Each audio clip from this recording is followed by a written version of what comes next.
বিভিন্ন ট্যাগ লাগিয়ে দেয়।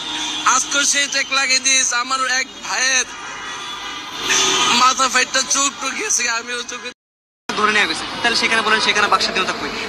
সে উগ্র আচরণ করে আমাদের সাথে। কথা বলেন যে আমি আসতেছি, বলেন। সে তারপরে আমাদের সাথে উগ্র আচরণ করে, এই তার সাথে কথা কাটাকাটিতে মানে জিনিসটা মানে ব্যাপারটা কি দাঁড়াইছে বুঝি না, মানে শুরু থেকে ওখানে একটা গ্রুপে একটা মিটিং এ ছিল নাকি, এবার তোর আসছিস? আমরা আগে থেকে ওখানে অবস্থান কর্মসূচি করতেছি। ক্লিয়ার ভাবে বলি, অবস্থান কর্মসূচি কি কারণে আমরা জাস্ট বসেছিলাম কালকে যে অবস্থান কর্মসূচি ছিল। কি কারণে? আচ্ছা ভাই ক্লিয়ার করে দিচ্ছি এখন ভাই। গতকালকে ড্যামরাতে সমিতি প্রাঙ্গণে একটা সম্মেলন ছিল, ওখানে কেন্দ্রীয় অনেকেই ছিলেন, রিফাত রশিদ ভাই এবং আসাদুদ্দিন রনি ভাই। ওখানে আমাদের জাতীয় বিশ্ববিদ্যালয়ের বাদশা ভাইও ছিল। ওকে ফাইন, রিফাত রশিদ দুঃখ প্রকাশ করার জন্য আসছিল নাকি?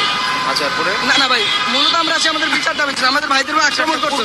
পুলিশ করবে নাকি রিফাত রশিদ? ভাই পুলিশ করবে, যেহেতু এখানে দুটো একটা বিষয় আছে, যেহেতু একটা থানা ভিতরে যা ওই যে তো 3 দিন ধরে ভিতরে আমরা বসার জন্য আমরা বলছি ঠিক আছে ভাই।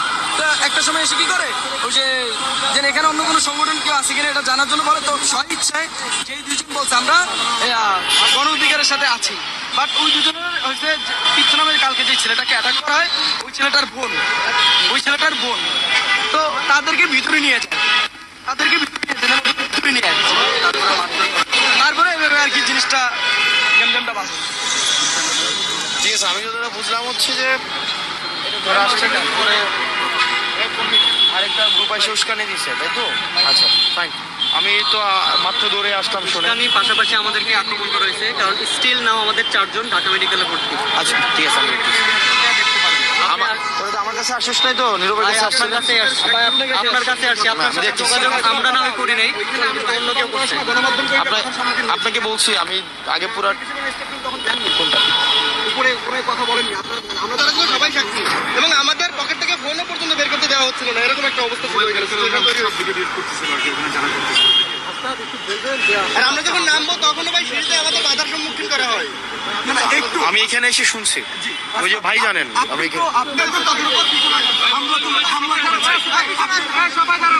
আপনি তো শুনলেন, এই বিষয়টা আসলে আপনি তাদেরকে আসলে কি বলবেন? আমি আগে দেখবো, জানবো আরো, একটু যদি একলাইন করে দিতেন। এই তো আমি দেখবো আরো জানবো। এখনো ক্লিয়ার করতে পারছেন আপনি কি? না আমি তো ওরাই তো বললো যে দুইটা গ্রুপ, একটা ড্যামরা একটা গ্রুপ উস্কানি দিচ্ছে, ওরা আসছে।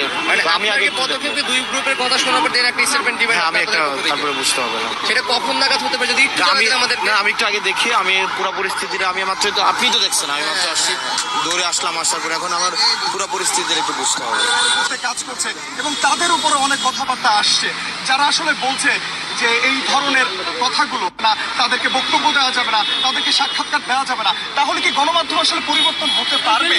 নতুন করে যারা কাজ করছে তাদের কি সুযোগ দেওয়া উচিত না? গণমাধ্যমের দায়িত্ব, গণমাধ্যমের আপনারা যারা ওই যে ভোট রয়েছেন ওনাদের দায়িত্ব এটা। তারপরে নতুন করে গণমাধ্যম সাজছে, এই বিষয়ে আসলে সকলের উদ্দেশ্যে আপনার কি বলার থাকে? আমাদের প্রত্যাশা গণমাধ্যমের উন্মুক্ত স্বাধীনতা নিশ্চিত হওয়া উচিত। ওরা কারা মানববন্ধন করতেছিল আমি জানি না, আমাদের শুধু 2 জন প্রতিনিধি এসেছিল ওদের পক্ষে, যারা আহত ছিল মাদ্রাসার ছাত্র। এরা ছাত্র অধিকার পরিষদ পরিচয় পাওয়ার পরই হামলাটা করেছে। এখন আমরা বলতে চাচ্ছি যে ছাত্র অধিকার পরিষদ, রাম বাম জামাত শিবির ছাত্রদল সবাই মিলেই তো এই ছাত্র আন্দোলনটা সফল হয়েছে। ছাত্র অধিকার পরিষদ পরিচয় দেওয়ার পরে যদি হামলা হয়ে থাকে তা আমরা মনে করি যে এই বৈষম্যবিরোধী ছাত্র আন্দোলনের মধ্যে আবার বৈষম্য সৃষ্টি হয়েছে।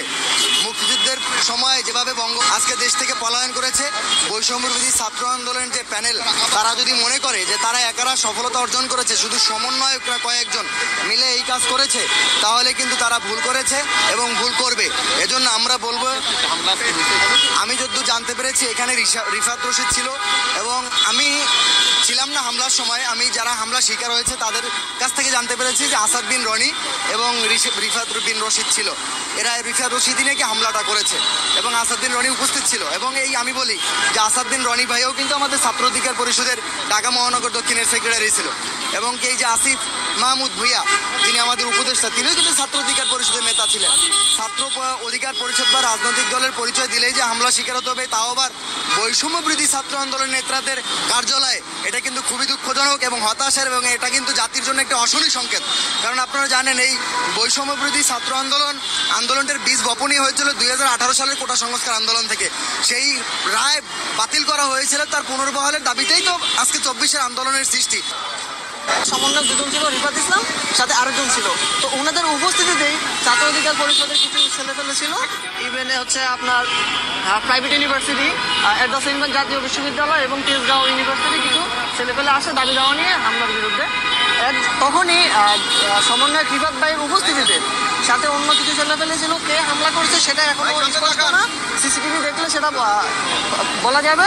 হামলা কারা করে তাও স্পষ্ট হয় না, ভুল বুঝাবুঝি অথবা হচ্ছে এখন পর্যন্ত কোনো কিছু শিওর না কি হয়েছে। ছাত্র অধিকার পরিষদের এক ভাই বক্তব্য দিল যে ওনাদেরকে ওনারা মাইর খেয়েছে, তো কারা মেরেছে তারা সেটা আসলে এখন অব্দি বলতে পারে না। এদের পরিচয় এরা বৈষম্যবিরোধী ছাত্র আন্দোলনের নিজেদের মধ্যেই। এ হচ্ছে আর কি ঘটনা, এটা পুরোটাই মিসআন্ডারস্ট্যান্ডিং এর একটা ব্যাপার। ইস্যুটা শুরু হয়েছিল কার বক্তব্যের সময়? ইস্যুটা শুরু হয়েছিল আমার যেটুকু ধারণা, আমি এসে শুনতে পারলাম যে রিফাত ভাই আসছিল সমন্বয়, ওনার উপস্থিতিতে আর কি এই ঘটনাটা ঘটে। উনি আসার পরে শুরু হলো কিভাবে? উনি আসার পরে শুরু হয়েছে কিভাবে সেটা